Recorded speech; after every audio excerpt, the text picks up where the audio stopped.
Hello friends. आज हम बात करने वाले हैं मंगल के रत्न मूंगा के बारे में। तो सबसे पहले हम थोड़ा सा डिस्कस करते हैं कि मंगल है क्या। तो मैं स्टार्ट करता हूँ कि सबको पता है कि काल पुरुष की कुंडली यानी कि हमारी पहली राशि है मेष राशि और हमारी 8वीं राशि है वृश्चिक राशि। तो पहली राशि का मतलब है हमारा जन्म जिस राशि में हुआ है वो राशि होती है मंगल की राशि, और 8वीं राशि का मतलब है जिस राशि के हिसाब से हमारा मृत्यु है वो भी है मंगल की राशि। तो एक्चुअल में ये लॉजिक क्या है? तो ये लॉजिक ये है कि हमारा जन्म यानी कि फर्स्ट राशि मेष और मृत्यु यानी कि 8वीं राशि यानी कि वृश्चिक, ये दोनों मंगल की है। तो इसके पीछे रीज़न क्या है? तो इसके पीछे रीज़न है कि हमारा जन्म और मृत्यु मंगल पे डिपेंड क्यों है, ये राशियाँ मंगल की क्यों हैं? क्योंकि मंगल का मतलब है डिज़ायर्स, बहुत सारे डिज़ायर्स। हमारे पूरे लाइफ में जितने भी डिज़ायर्स हम लेकर चलते हैं, अगर वो फुलफ़िल नहीं होते हैं, ऑलमोस्ट किसी के भी नहीं होते हैं, तो वो अगर फुलफ़िल नहीं हो रहे तो हम अगले जन्म में फिर से आने वाले हैं। और यही हमारी मैथोलॉजी यानी कि हिंदू संस्कृति यही सिखाती है कि हम जन्म ले रहे हैं। पिछले जन्म में कुछ हमारे डिज़ायर्स यानी कि इच्छाएं बाकी रह गई हैं, इसलिए हमने ये जन्म लिया है। इस जन्म में भी कुछ इच्छाएं हमारी बाकी रहेंगी तो हम अगले जन्म में जाएंगे और ये चलते रहेगा। राइट। तो गीता, भगवत गीता में भी यही बताया गया है कि जन्म और मृत्यु तो चलते रहेगा। राइट। तो एक्चुअल में ये डिज़ायर्स कौन दे रहा है? तो ये मंगल उसका कारक है। तो लोग बोलते हैं मंगल मतलब एनर्जी, लेकिन मैं कहूँगा मंगल मतलब एनर्जी है, लेकिन उसके पहले डिज़ायर्स है। क्योंकि एनर्जी कब है, किसके पास एनर्जी होगी? जिसके पास डिज़ायर्स है। तो इसीलिए मंगल ऐसा प्लैनेट है कि जो हर चीज़ में हमारे डिज़ायर्स को शो करता है। मंगल, अगर एक एग्जांपल दिया जाए कि हमारे इंडियन कल्चर में लेडीज़ हमारे गले में मंगल सूत्र पहनती है, तो उसको हम मंगल सूत्र यानी कि मंगल बोलते हैं, मंगल सूत्र। तो एक्चुअल में वो डिज़ायर का कारक है, उसमें उसके बहुत सारे मीनिंग्स हैं। मतलब desire for husband, desire for family, यानी कि वो डिज़ायर्स होते हैं, इसलिए वो फैमिली लाइफ में आकर फिर वो बच्चे होते हैं, लाइक समथिंग लाइक दिस। तो वो मंगल सूत्र में भी पुराने ज़माने में, मतलब आजकल तो बहुत बदल गया है, लेकिन 100 साल पहले उस मंगल सूत्र में छोटे छोटे दो एक्चुअल में मूंगा होते थे। दो छोटे मूंगा हमेशा रहते थे। आजकल तो स्टैंडर्ड हो गया, मतलब आजकल तो डायमंड के मंगलसूत्र आने लगे हैं, लेकिन मंगलसूत्र का मतलब था उसमें मूंगा रहते थे, छोटे छोटे दो मूंगा हमेशा रहते थे। काले बीड्स के साथ दो मूंगा हमेशा रहते थे। इट्स ओके, लेकिन चलो उसका लॉजिक तो वही था कि मंगलसूत्र का मतलब था कि मंगल यानी कि जैसे हम बोलते हैं मंगल, शादी में बोलते हैं मंगल अष्टक। तो मंगल अष्टक का मतलब है कि एक्चुअल में वो कुछ अच्छा ही करने वाला प्लैनेट है। राइट। हम गणेश को बोलते हैं मंगल मूर्ति। तो एक्चुअल में मंगल बहुत बढ़िया प्लैनेट है। लोगों ने या फिर बहुत सारे मिसकंसेप्शन में क्या हुआ है कि हम मंगल को गलत इंटरप्रेट कर रहे हैं। मैंने मंगल के वीडियोस में ही बताया, मंगल हमेशा अकेला कारक नहीं है किसी भी केस में प्रॉब्लम क्रिएट करने के लिए। मंगल की डिज़ायर्स बहुत ज़्यादा हैं, इसीलिए शादी के वक्त हम बोलते हैं कि लड़का मांगलिक है तो लड़की भी मांगलिक होनी चाहिए।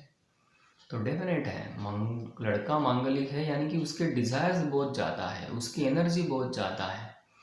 उस एनर्जी को मैच करने वाला लड़का या लड़की उसको मिलेगी, पार्टनर, तो वो दोनों मैच करेंगे, तभी जाके वो रिलेशनशिप अच्छा होगा। क्योंकि स्ट्रॉन्ग डिजायर्स और स्ट्रॉन्ग एनर्जी के साथ कोई दूसरा होना चाहिए। और फिर बात करते हैं कि मंगल हमारे कौन से चक्र पे काम करता है। तो मंगल हमारे मणिपुर चक्र पे काम करता है, यानी कि हमारे डाइजेशन सिस्टम पे, यानी कि हमारी एसिड, जो हमारे स्टमक में बनने वाले एसिड्स हैं, राइट, यानी कि स्टमक की बात कर रहा हूँ मैं, इंटेस्टाइन नहीं। इंटेस्टाइन में जाओगे तो फिर चंद्र का काम होगा। स्टमक में बनने वाले एसिड्स का काम जो है वो काम एक्चुअल में मंगल का है।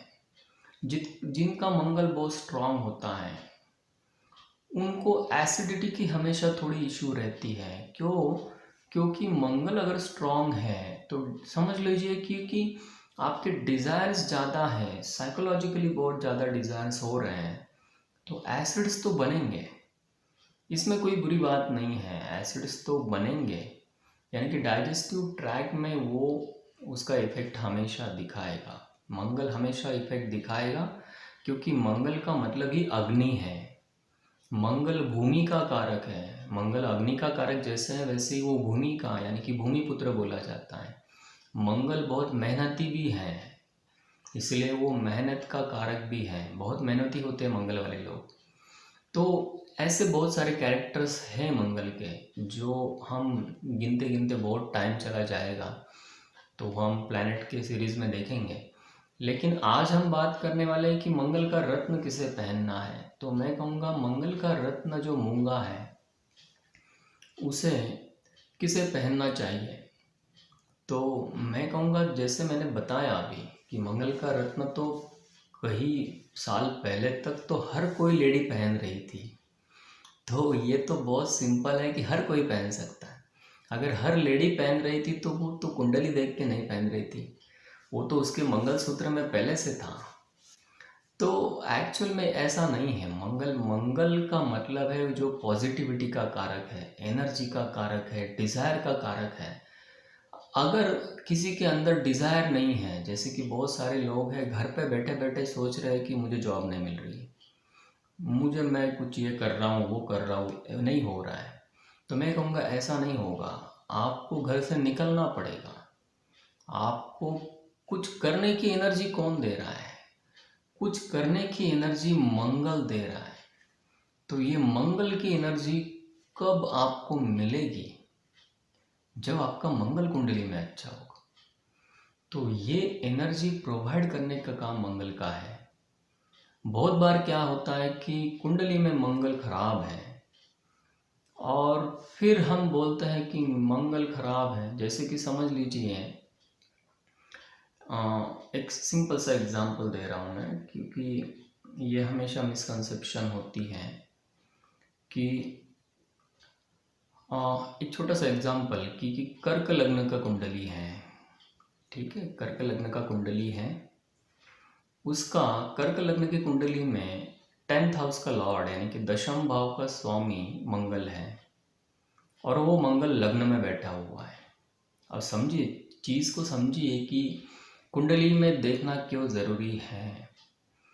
अगर कर्क लग्न की कुंडली में लग्न भाव में मंगल बैठा हुआ है, वो दशम भाव का स्वामी है, वो तो मंगली कुंडली तो हो ही गई। सबसे इम्पोर्टेंट क्या है कि वो उस कर्क राशि में वो नीच का भी है, यानी कि एक्चुअली वो पर्सन तो पहले से इमोशनल था और उस इमोशंस में मंगल के डिजायर्स उसको कंफ्यूज कर करके पागल कर देते हैं।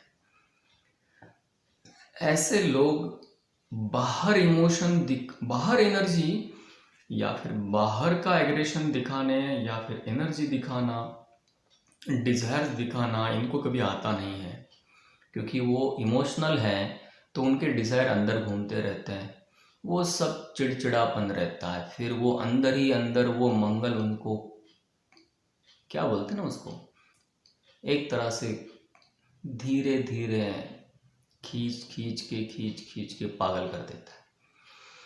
तो ऐसा नहीं है कि मंगल हर किसी के कुंडली में अच्छे पोजीशन में होकर अच्छा रिजल्ट दे। मंगल किसको ज़रूरी है? अगर हम ये बात करेंगे तो कुंडली के हिसाब से तो मैं हमेशा कहूँगा प्रॉपर एनालिसिस ज़रूरी है। अगर मेष लग्न की कुंडली है, एक छोटा सा एग्जांपल दे रहा हूँ मैं। अगर मेष लग्न की कुंडली है तो 10th हाउस में बैठा हुआ मंगल क्या हुआ, उच्च का हो गया। और 4th हाउस में बैठा हुआ मंगल क्या हो गया, वो नीच का हो गया।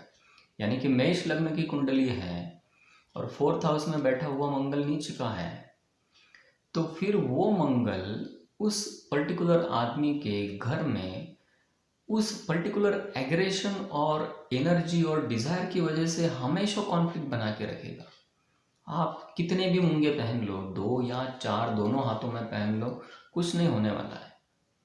तो इसलिए ऐसा नहीं है कि हम जस्ट मेष लग्न है या वृश्चिक लग्न है तो हम मंगल का रत्न पहन लेंगे, ऐसा नहीं है। मंगल की महादशा चल रही है तो चलो पहन लेंगे, ऐसा भी नहीं है। मंगल हमेशा पॉजिटिविटी, डिज़ायर्स और एनर्जी का कारक है। तो हमें ये देखना है, कोई स्पोर्ट्स में है,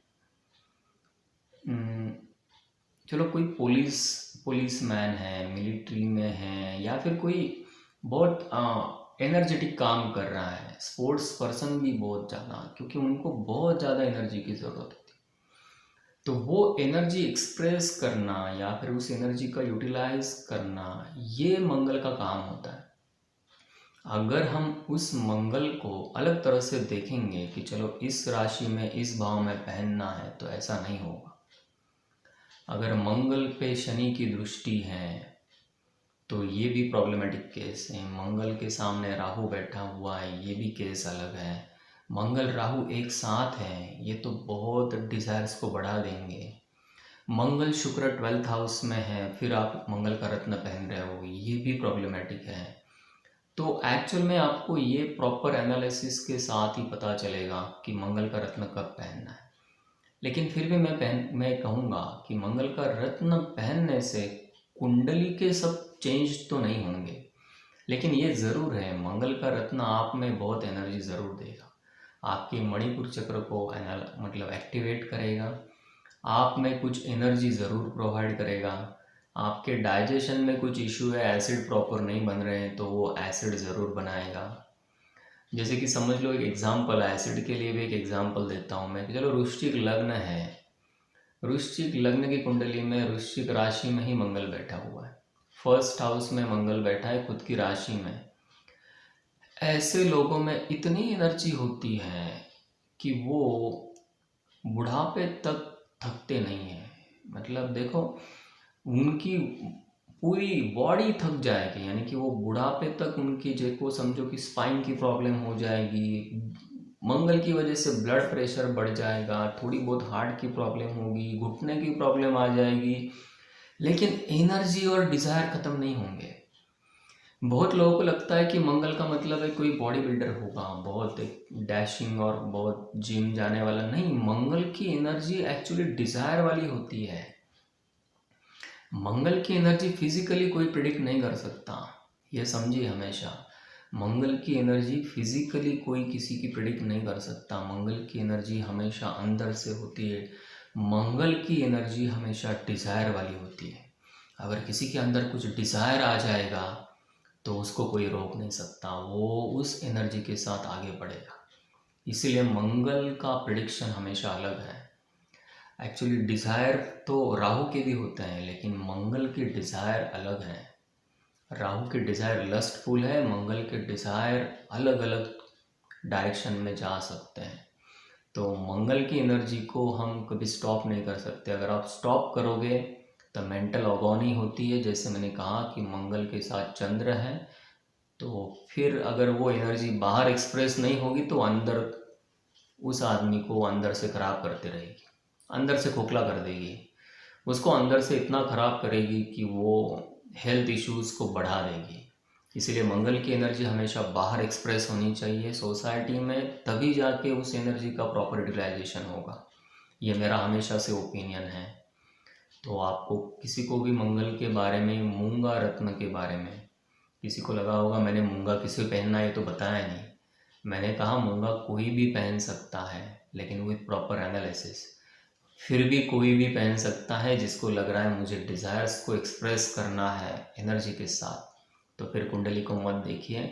आपका डाइजेस्टिव ट्रैक, एसिड्स भी अच्छे बनेंगे, डाइजेशन भी होगा, लेकिन फिर भी मंगल बहुत स्ट्रांग होगा तो मत बनिए। ये छोटा सा मेरा सजेशन रहेगा, क्योंकि मणिपुर चक्र यानी कि आपकी एसिड्स को वो ज़रूर बढ़ाएगा। ओके, तो आपको इस बारे में कुछ भी पूछना होगा या फिर कुछ क्वेरीज होंगी तो मेरे व्हाट्सएप पे, मेरा नंबर तो डिस्क्रिप्शन में दिया है, बहुत सारे वीडियोस में भी दिया है। तो कुछ इशू होगी तो मुझे मैसेज करिए और मेरे चैनल को लाइक करिए। Okay, thank you.